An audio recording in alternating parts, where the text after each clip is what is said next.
Welcome to the deep dive. Today we are tackling a subject that, honestly, sounds a bit like science fiction. It really does, doesn't it? But it's rapidly becoming, well, the defining conflict of our age. The truth is, the most important battles, they're no longer really fought with tanks and troops. Not primarily, no. They're fought in the shadows, in our social media feeds, within the algorithms that decide what news we see. And maybe most chillingly, inside our own heads. Exactly. We are diving deep today into the whole world of fifth-generation warfare 5GW. That's a perfect way to frame it, because the core idea of 5GW is that conflict has become fundamentally information-driven. Right. It plays out across political, economic, and cognitive landscapes. And crucially, it's asymmetric. Asymmetric meaning? Meaning the raw power difference. Military might matters less than having access to the target's digital life, their information space. Right. What really defines this generation of warfare is the deliberate, systematic blurring or even erasure of the line between actual truth and engineered fiction. And the goal is just chaos. Pretty much. It's designed specifically to create deep confusion, paralysis, basically disorder in the target population or government. Okay, let's unpack this then. Our sources lay out a really comprehensive toolkit for 5GW. And they make it clear this isn't just military doctrine anymore, is it? Not at all. It's used by big government, sure, but also smaller states, massive global corporations, even non-state groups, individuals sometimes. And the key thing that makes 5GW different, really stand out from earlier conflict types, is ambiguity. Ambiguity is the defining feature. Absolutely. You often don't know who the attacker is. Right. You might not know the exact way you're being attacked. Yeah. Sometimes you might not even realize you are under attack. Which is terrifying. It is. And before we really get into the nuts and bolts, the specific tactics, we have to face a harsh reality. Which is? The sheer level of digital spying and data gathering needed to even conduct 5GW. It's relentless. It's everywhere. So understanding these threats, like how all the surveillance software works, that's step one. It's the essential first step for self-defense, really. If you don't know your attack surface, how can you possibly defend it? Makes sense. And that's why resources focused on digital self-sovereignty, knowing how your data is used, are just so critical now. Which brings us neatly to our first sponsor mentioned today. If you're listening and thinking about how to build up your own digital defenses against this kind of constant data extraction and spying. Or even just how to reduce your digital footprint generally. Exactly. Then you should check out the resources available over at www.myprivacy.blog. It's really vital knowledge for navigating this new landscape. Okay, so let's set the stage. If 5GW isn't primarily about traditional kinetic force, bombs and bullets, what tools are we talking about? What's actually in this digital arsenal? Well, the tools are incredibly varied. It's a real mix, blending sort of traditional spycraft with very cutting-edge digital tech. Yeah. But the most effective 5GW strategy, especially if your goal is just to sow chaos, isn't just pumping out blatant lies. That seems too simple, maybe. Easy to disprove. Exactly. It's too easy to debunk. It's far more insidious. Oh. It involves meticulously mixing accurate, verifiable facts with carefully engineered fiction. That blurring again. That calculated blurring, yes.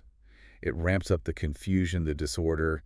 It makes people unsure what sources to trust, who to believe. And that ultimately erodes trust in institutions, right? Precisely. It breeds that deep institutional distrust. Because if you can't trust the information coming in, how can you make a confident decision? It paralyzes the target, whether that's a person or a whole government department. So what are the tangible tools they use to achieve this confusion? Well, they adapt classic techniques for the digital age. You've got sophisticated cyber attacks, obviously. Those can cripple critical infrastructure, power grids, financial systems, you name it. Standard stuff, relatively speaking. Right. Then you have honeypots. Now, in this context, we're not talking about the sexual entrapment kind, usually. These are digital lures. Fake social media groups, maybe, bogus investment schemes, or websites that look genuine but are designed just to scoop up contact info and behavioral data on specific targets. And you mentioned exploiting human weakness. That sounds like social engineering? That's probably the most important tool because it targets the oldest vulnerability. Us. Social engineering is basically any manipulation that exploits human behavior or human error to trick people into willingly handing over sensitive stuff. Like passwords, usernames. Usernames, passwords, company secrets, intellectual property. It cleverly bypasses technical defenses by going straight for human trust. Right. And our sources highlighted a really interesting modern concept here that sort of crystallizes this: nudge technology. Nudge. I've heard that term, usually in, like, public health policy. Try and get people to eat better or save more. That's his public face, yeah. Yeah. Encouraging positive behavior. Ah, But nudge tech, which comes out of behavioral economics, is cited in 5GW analysis as essentially applied social engineering on a mass scale. How so? It uses psychological insights to steer populations towards a preferred behavior, often by subtly changing the choice architecture. Like making organ donation the default option you have to opt out of? Exactly like that. Making enrollment in a retirement plan automatic. When that same technique is applied in a military or commercial influence context, it's used to subtly shape decision-making, often without the target even consciously realizing they're being steered. So data information itself, that really becomes the core weapon here. We're shifting from physical surveillance to mass digital surveillance that feeds these psychological ups. That shift is absolutely fundamental. Mass surveillance and open source intelligence, or OSINT, are critical pillars for 5GW. Oh, so that's just publicly available stuff. It's collecting and analyzing data from both covert and publicly available sources, the open source domain, to create actionable intelligence. So yeah, it includes scraping public social media, news reports, company filings. But it's more than just Googling things, presumably. Oh, much more. It involves sophisticated tools for scraping commercial social media analytics, maybe using tracking surveillance software, monitoring commercial data sets like cell phone keyword searches. The goal is building these incredibly comprehensive digital dossiers on millions, potentially billions of people. And this data acquisition, it doesn't always have to be legal, does it? Definitely not. There's a huge gray market and even a dark market trading in these data sets. Massive troves of personally identifiable information, stolen credentials, financial data. It all gets bundled and sold through unauthorized channels. Which lowers the barrier to entry for bad actors. Significantly. Hostile groups or states can potentially buy prepackaged, highly sensitive data on specific populations instead of having to do the hard work of collecting it themselves. That's deeply unsettling. But the sources also brought up something really counterintuitive, how the absence of data can itself be valuable intelligence. Yes, that was a fascinating point. It's one of the really clever tactical leaps in modern intelligence. The sources described using specialized tools, often called MSI catchers or sometimes stingrays. Fake cell towers, right? Essentially, yes. They force all nearby mobile phones to connect to them instead of the real network. They were used, for instance, in conflict zones to track cellular transmitters to find and destroy hidden tunnels. How does the absence of data come into play there? Normally, a person's phone identifier, their MSI, moves in a predictable linear way as they walk around. But if an MSI suddenly teleports, meaning its signal vanishes from one spot and instantly reappears maybe hundreds of yards away, having clearly moved underground where there's no signal. The lack of signal is the signal. Exactly. That absence of normal cellular tracking provides definitive intelligence. There must be a tunnel between those 2 points. The silence, the gap in the data, speaks volumes in digital warfare. That really shows the fusion of, wow, deep technological capability and understanding human movement and behavior. We can actually trace the evolution of this conflict model through a couple of key events mentioned in the sources. We definitely can. The Arab Spring, which kicked off around 2010, is often described as the first accidental fifth-generation conflict. Accidental how? Accidental because it wasn't, centrally planned by some state actor as 5GW. But the uprisings were undeniably fueled and organized using social media data, mobilization tools, before any major kinetic physical action took place. It was a huge wake-up call about the power of digitally mediated mass action. Okay. Then fast forward about a decade, and the 2021 Gaza crisis was actually announced by one side as the first AI war. Which represents the next evolutionary step, the deliberate fusion of all these intelligence streams. That crisis saw this seamless integration of signals intelligence, SIGINT, visual intelligence from drones and satellites, VISINT booths, human intelligence, HUMINC, and geospatial intelligence, GEO8. All feeding into battlefield systems. Right, into comprehensive, real-time command systems, often guided by machine learning algorithms. And crucially, the media narrative itself was integrated directly into the operational strategy. It was used as a weapon alongside the physical attacks. A complete fusion, then. Kinetic and cognitive working as one. A single, cohesive campaign model. That's the direction things are headed. Okay, this is where it gets really interesting, I think. Because we need a new language, don't we? Fake news just feels way too simplistic for what we're describing. It absolutely is. It doesn't capture the nuances. Our sources actually introduce a pretty useful framework to define the specific mechanics of this kind of information chaos. Okay, what is it? They call it the MNIST framework. It helps break down the whole spectrum of internet fakery into 4 essential and often destructive dynamics. MNIST. Okay, let's break that down. Yeah. M is for manipulation. This is the direct, intentional alteration of genuine facts or media. Think sophisticated deepfakes, forged documents, quotes taken out of context, videos subtly edited to change their meaning. The goal being to make you distrust even primary sources. Precisely. To destroy trust in what you see and hear. Got it. I is for impersonation. This is deception based on false identity. Mm. It could be high-level stuff like mimicking a major brand's website to steal corporate secret. Or more commonly, like those phishing emails. Exactly. Yeah. Especially spear phishing, which is highly personalized. Those targeted emails designed to look like they're from your boss or your bank, asking for sensitive info.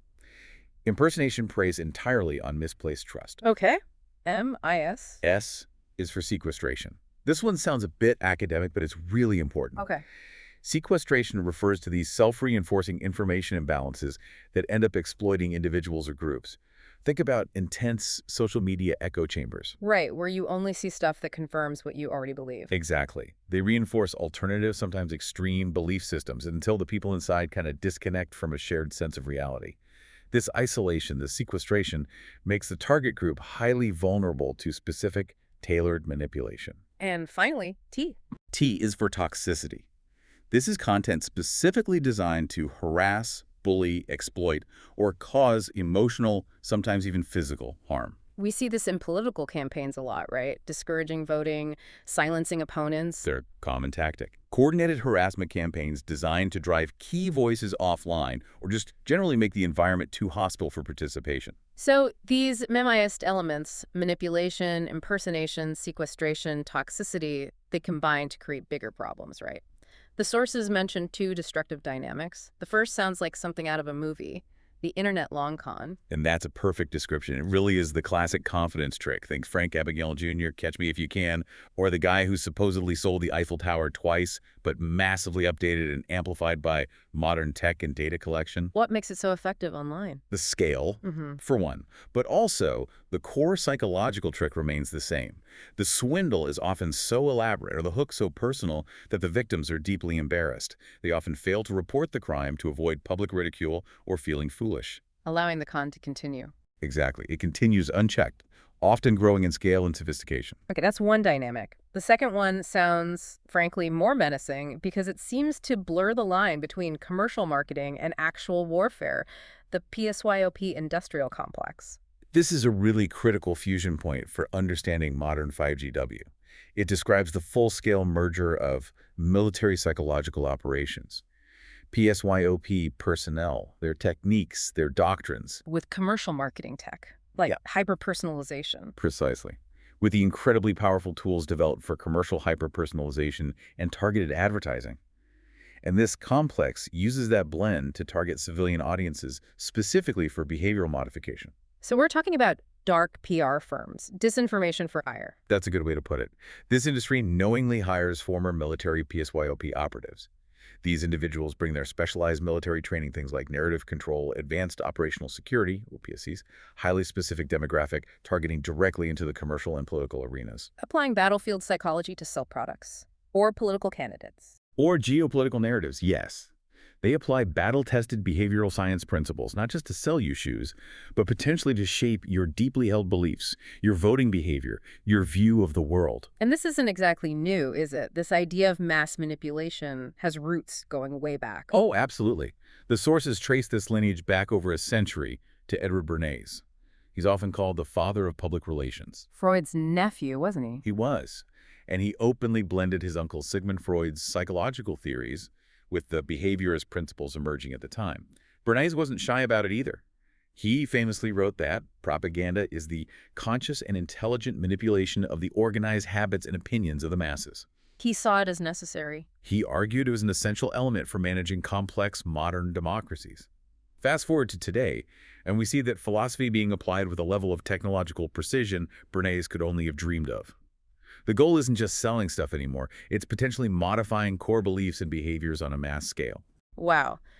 When you lay out the MISTA framework and describe this PSYOP industrial complex operating kind of openly, it really underscores how vital things like organizational integrity and transparent processes have become. It couldn't be more critical, Yeah. especially for organizations trying to navigate this landscape and maintain some semblance of truth integrity. Or for leaders who need to understand how these manipulations can hit their own operations, their own security. Exactly. You absolutely need robust frameworks, clear audit trails, ways to verify information. This environment screams for clear digital governance, for verifiable, transparent processes. Which leads us to our second sponsor mention. Right.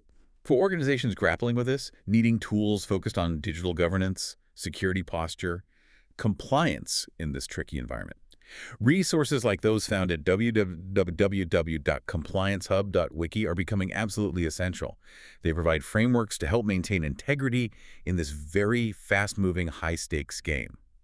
Now, if we connect all this operational chaos, this must framework, to the bigger strategic picture, one of the most sophisticated theoretical underpinnings of 5GW is how it explicitly targets and exploits our cognitive flaws, our mental shortcuts. Okay. And this brings us to a specific, quite influential concept, particularly associated with Russian military thought, reflexive control theory. Reflexive control.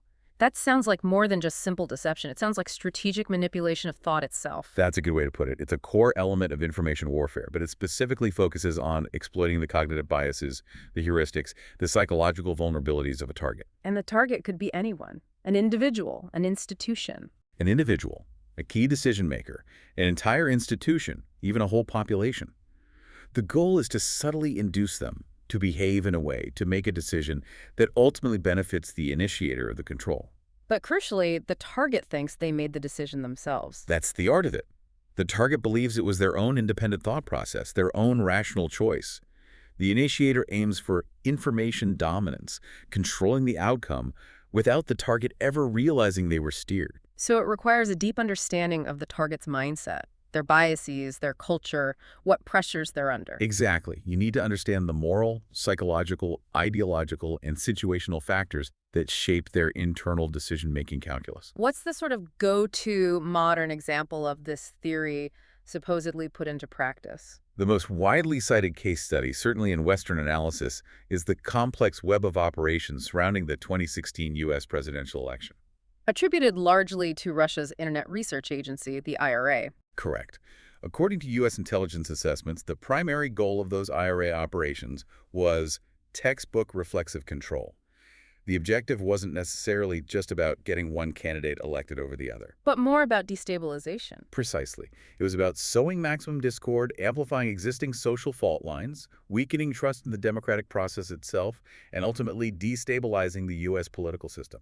They did this by flooding American social media with inflammatory content, fake accounts, and highly targeted dark political ads. Distributing a huge variety of messages tailored to different groups. A massive menu of messages, yes, all designed to amplify existing fractures in society. Racial tensions, economic anxieties, political polarization.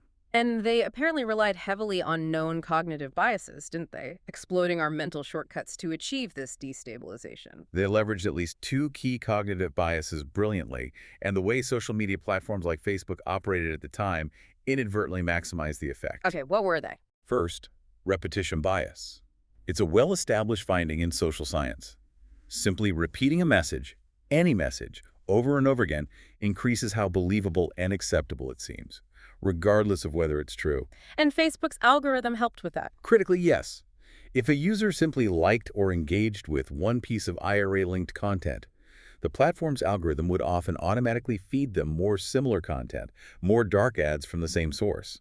This created a feedback loop, maximizing the repetition and therefore the believability effect for that user. Okay, repetition bias. What was the second one? The second was confirmation bias, our tendency to seek out, interpret, and remember information that confirms our pre-existing beliefs. So the IRA weaponized polarization. Absolutely. They didn't try to convince everyone of the same thing. Instead, they offered this vast menu of divisive messages tailored explicitly to resonate with different groups' existing biases. Like targeting different demographics with opposing messages. Exactly. Running ads targeting, say, African Americans with messages discouraging voting, while simultaneously running ads targeting white conservatives with anti-immigration themes. This hyper-micro-targeting didn't just reinforce existing views. It deepened societal divisions and helped create those insulated echo chambers where the Russian-engineered narratives felt like the confirmed truth to those inside. But the operation wasn't just aimed at the public, was it? The sources suggest they also targeted the media itself, using the media's own dynamics against it. Yes, and that demonstrates a higher level of reflexive control. Major media organizations operate in a fiercely competitive environment. They need viewership, clicks, advertising revenue. This makes them highly susceptible to what you might call competitive arousal. Meaning they'll chase the big story. They have to chase the new, the sensational. The sources argue that the Russians timed the release of sensitive stolen information, like the Podesta emails, leak very strategically. How so? They timed these releases to distract the media cycle away from damaging stories about their preferred political outcomes, like the release of the Access Hollywood tape. The media outlets, competing for eyeballs, reflexively jumped on the new, sensational leak provided by the Russian link sources, Effectively amplifying the distraction. and letting the Russians control the news agenda, at least temporarily. It manipulated the media's own competitive instincts. Now, the Kremlin consistently denies any involvement, of course, but measuring the actual impact of such operations is notoriously difficult, isn't it? Quantifying influence is incredibly challenging, yes. How many votes did it change? We might never know for sure, but the outcome in terms of political discord and instability is pretty stark. What metrics point to that? Well, in the immediate aftermath, polling showed a record-high 77% of Americans felt the nation was severely divided. But maybe the most telling, sort of quantifiable indicator of internal chaos came a year into the new administration. What was that? The White House staff experienced an absolutely staggering 37% turnover rate in that first year. 37%. How does that compare historically? It blows everything else out of the water. Yeah. The previous record for first-year turnover, according to the source analysis, was Ronald Reagan's administration at just 17%. So while you can't draw a direct causal line saying Operation X caused Y% turnover, the sheer level of political destabilization following that period of intense reflexive control operations is hard to ignore. Okay, so we've moved from military doctrine like reflexive control and covert ops.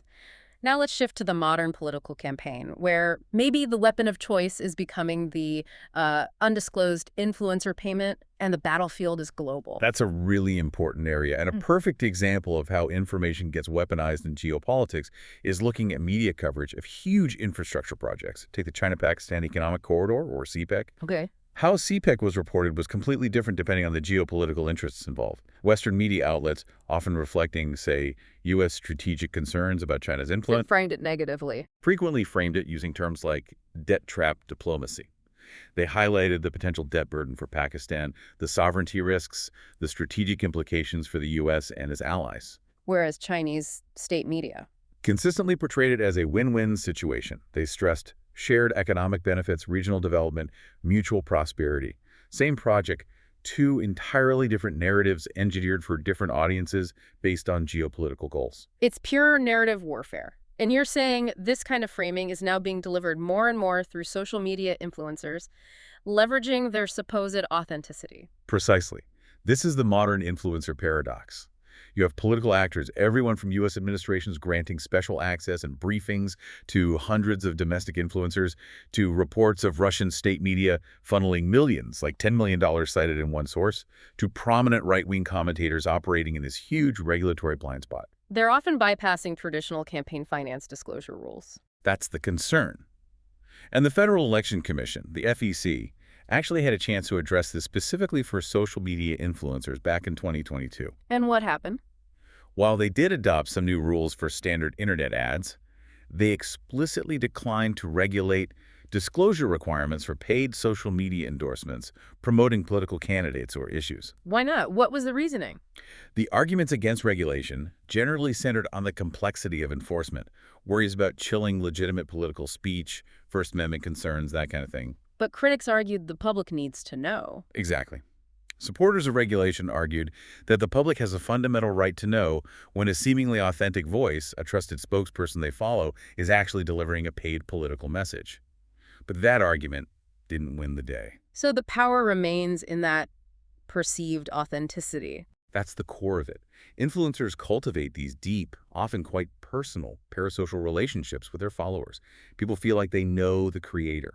When that creator is secretly paid by a political campaign or foreign government, it becomes this incredibly effective new form of inorganic propaganda, delivered via a trusted but ultimately undisclosed surrogate. And this regulatory gap is precisely what allows foreign influence operations to flourish, right? And we actually have concrete examples thanks to mandatory federal filings. Yes, the Foreign Agents Registration Act, FRI, requires individuals or companies acting as agents of foreign principals in a political or quasi-political capacity to disclose their relationship, activities, and finances. It sometimes provides a crucial look behind the curtain. Like the case involving Israeli government payments? Correct.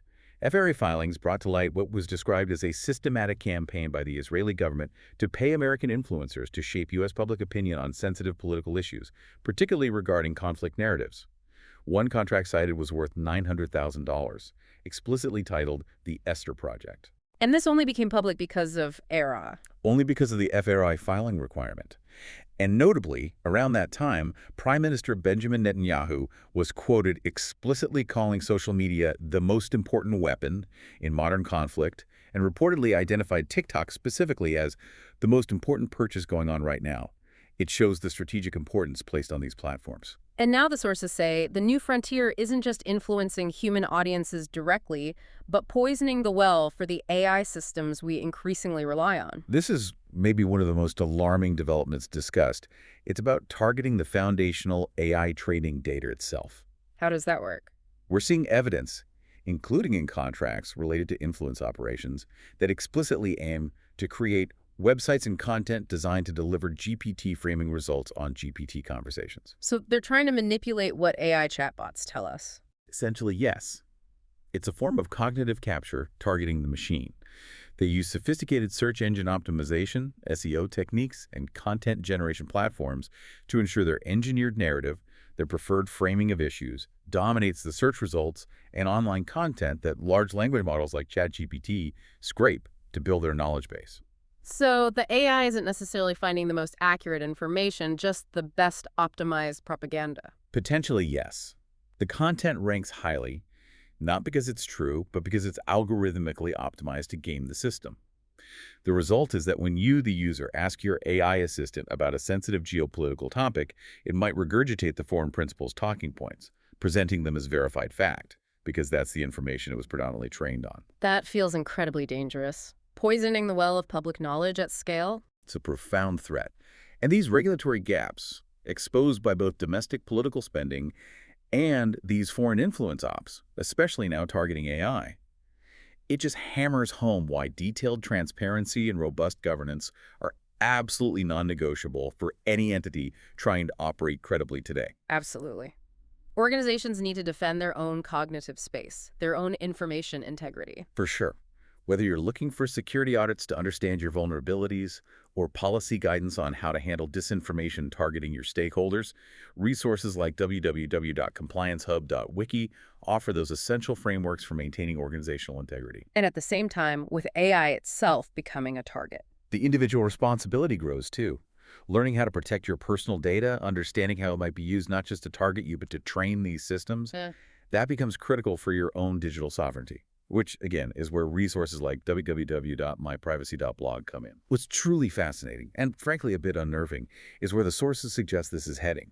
The frontier of 5GW seems to be moving beyond just software, algorithms, and information. To targeting the physical brain, the biological basis of thought. Exactly. Targeting the human brain itself. This is the realm of neurological warfare. And the mysterious Havana syndrome, this cluster of symptoms reported by diplomats, spies, officials around the world, some sources are actually citing this as the purest form of 5GW. Why? Because it checks all those core 5GW boxes we talked about, largely due to its profound ambiguity. Okay, how so? Well, first, there's the ambiguity of the opposing force. Who is doing this? Still debated.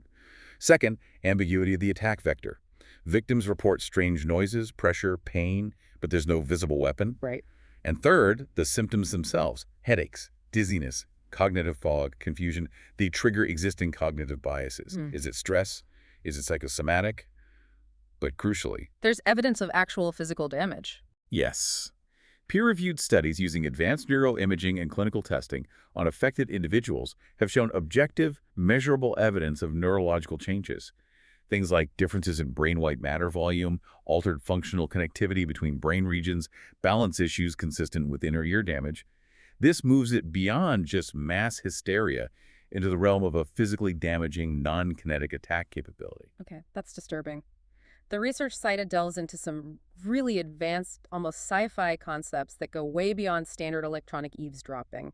Let's talk about biofusion and thought injection. What are these? Right, these are highly advanced, perhaps still theoretical or developmental concepts. Biofusion is described as a method using multiple sensor types, sensor fusion, specifically to collect and map distinct neurological events. The researchers apparently term these semiotes. Semiotes meaning individual thoughts, concepts. Essentially, yes. The electrical or biochemical signature of a specific thought or concept forming in the brain. The theory posits that if you can build a massive database mapping how and where specific semiotes occur across many brains, You could potentially transmit information back. that's the hypothesis. By exploiting what they call invariant electromagnetic and biochemical lock and key interactions in the brain, you could theoretically transmit information back. Maybe the original thought, maybe a rearranged version, essentially recreating the neurological event signature. Okay, hang on. How would you actually inject a thought? What's the mechanism? One weapon designer involved in early research allegedly described a potential application. You could, theoretically, ping a specific target's brain with a very precise, extremely low-field ELF radiation sequence. And that sequence would trigger. It would be encoded to trigger a specific neural pathway, causing the person to think about something they wouldn't have otherwise thought about just then, or maybe recall a specific memory, perhaps even a false one. And the brain would accept it as its own thought. That's the danger. The brain is apparently highly susceptible to accepting information injected this way as if it were an organic thought or memory. The target feels it's their own idea, isolating them and potentially guiding them towards a mental state or action desired by the initiator. Wow. Okay. Another concept mentioned, which sounds even more potentially sinister, is the Krylov space. What on earth is that? Yeah, the Krylov space. This is described as a theoretical n-dimensional graph, apparently developed partly in association with the Russian Academy of Science. An n-dimensional graph, meaning incredibly complex. Exactly. Think of it as a multidimensional map. It's supposedly designed to plot how the brain processes semiotics information, meaning symbols, and how these inputs translate into what the theory calls biological pressures. Pressures towards certain behaviors. Potentially. The goal seems to be identifying specific points or regions on this complex map that represent cognitive or emotional breaking points, where intense, sustained psychological pressure or information overload could push an individual towards, while the sources mention perverse forms of behavior or even complete cognitive breakdown. So it's a theoretical framework for finding psychological leverage points for manipulation. That seems to be the idea. Identifying strategic vulnerabilities in human cognition for exploitation through information warfare. Okay, then there's something that's been rumored for decades. Microwave hearing. The sources clarify this, right? It's not necessarily what people imagine from spy thrillers. Correct. Microwave hearing, sometimes called Frey effect after the researcher who documented it, is a real documented phenomenon. It's not about transmitting voices like a radio signal directly into the brain. So what is it? It results from the rapid heating and cooling thermoelastic expansion and contraction of tissues inside the head when exposed to high-power, pulsed microwave or radio frequency energy, like near-powerful radar installations. This rapid expansion creates tiny pressure waves that are perceived by the auditory system as clicks, buzzes, or hisses. An internal sound not coming through the ears. Exactly, a subjective sound. Now, if you modulate the pulse rate of that microwave energy, you can change the perceived sound. It can be modulated to synthesize subjective noises, which is sometimes called radio frequency hearing. But you can't transmit complex speech this way, like telling someone secrets. Apparently not easily or effectively. The energy densities required would be problematic, and the fidelity is low. Instead, the sources suggest it might be used for something called subtitling. Subtitling. What does that mean here? It means the synthesized sound, the internal click or buzz, acts as a kind of background anchor or marker. It's a persistent internal noise over which other auditory suggestions may be delivered subtly through other means, or even manipulated thoughts generated through other methods could be layered. So the microwave hearing pins the suggestion inside the victim's perception. That seems to be the theory. It roots the external suggestion within the victim's subjective experience, potentially making them more receptive to the narrative or idea being pushed externally. Right. Finally, the sources connect all this neurological warfare potential to the burgeoning tech industry, specifically criticizing the push towards transhumanism. What's the argument there? The critique is aimed squarely at projects like Elon Musk's Neuralink, but it really applies to any venture developing brain-computer interfaces, BCIs, intended for mass adoption. The argument isn't just about the tech itself, but how it's marketed. Exactly. The critique is that these technologies are often marketed as the sexy and cool way to enhance cognition. Browse the web with your mind, instantly access information, become superhuman. But the critics see this as what? A setup. They argue this marketing push is itself a crucial part of a fifth-generation information war. That truths are being manipulated, risks downplayed, to convince the public that technological augmentation of the brain is not only desirable, but inevitable and necessary. Preparing us for transhumanism. Preparing the ground for mass adoption of BCIs, yes. The core concern is that the promise of enhancement is essentially a Trojan horse, a way to gain widespread acceptance for technologies that ultimately provide unfettered access to raw neural data. Which could then be used for control. That's the fear. It paves the way for the kind of neurological manipulation we've been discussing while ignoring critical risks like the widely reported deaths of animal test subjects during the development of some of these BCI systems. Okay, so we've covered a huge amount of ground here. From data harvesting and PSYOPs to, wow, potential neurological targeting. What does this all mean for you, the individual listener? How on earth do we start building resilience against this kind of relentless digital spying and cognitive attack? It really has to start with the individual reclaiming sovereignty. It requires a kind of radical self-discipline in the digital age. Okay, what does that look like practically? First, basic but crucial. Practice digital sovereignty. That means getting serious about fundamental cybersecurity hygiene. Use a strong, unique password manager for everything. Use hardware security keys, like YubiKeys, for your most critical accounts, email, finance, etc. Make unauthorized access much harder. Makes sense. What else? Second, cultivate self-awareness. This isn't passive. It requires active effort. You need to understand your own cognitive biases, how you tend to think, what shortcuts your brain takes. Like confirmation bias we talked about. Exactly. Know your biases. Understand your cultural background and how it shapes your worldview. Be consciously aware of the external influences bombarding you. Media narratives, social media trends, pervasive memes, potentially even sophisticated narrative manipulation. Meditation or mindfulness practices can actually help build this kind of observational awareness. Okay, secure the tech, know thyself. How do we reduce our attractiveness as a target for data collection? Through deliberate footprint reduction. This means actively mapping out your own electronic attack surface. How do you do that? Ask yourself, who has access to my location data right now? Which apps? Which companies? Who tracks my financial transactions through those merchant category codes on credit card purchases?